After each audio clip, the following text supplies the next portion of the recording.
Yan, good morning everyone. It's me, Chrisly's channel. So, welcome back again to my channel, guys.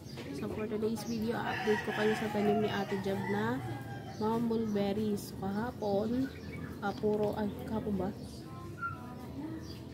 Yung isang araw lang pala yun. Yung isang araw, nakarang araw yata, puro sanga pa siya. Parang gano'n.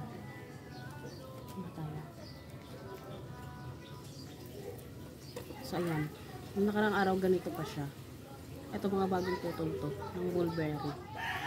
So, ganito pa yung itsura niya. So, ayan, makikita ninyo. Ayan, may green siya. Sabi ni Ate Jab, pag ganyan daw, is buhay na siya. So, yung nakarang araw, ganito pa lang yan nandito sa basket na to. So, umulan lang. Ayun, umulan lang. Okay. So, ayan, umulan lang, guys. Nagkaroon na siya ng tubong. Nagkaroon na siya ng dahon. Ayan. So, ganun siya kabilis itanim or ayan, paramihin. Ayan, magpuputol ka lang ng sanga. Dapat ang pagputol ng sanga is pa-slide. Para ito dito pa-slide pero nabuhay pa din siya. So, ayan siya. So, ayan, ang dami niya, guys. Yan ang update natin sa ating mulberry plant na ano ni Ate Jab. Kay Ate Jab kasi ito kanyang pinagpuputol na sanga. So, mabilis lang tumubo yung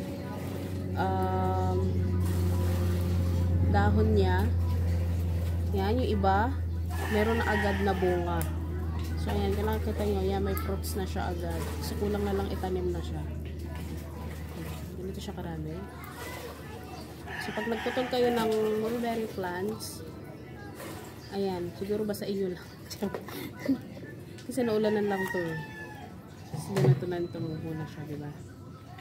So, ayan. Meron pang mas, ano dyan, may mga fruits. Ayan, diba? May mga fruits na siya. So, binibenta siya sa halaga 50 pesos. Ayan. Kayo na magtanim. Kayo na magtanim, guys. Mabilis lang to kasi invasive naman to. Diba? Wow, ang ganda. Tingnan nyo. Diba?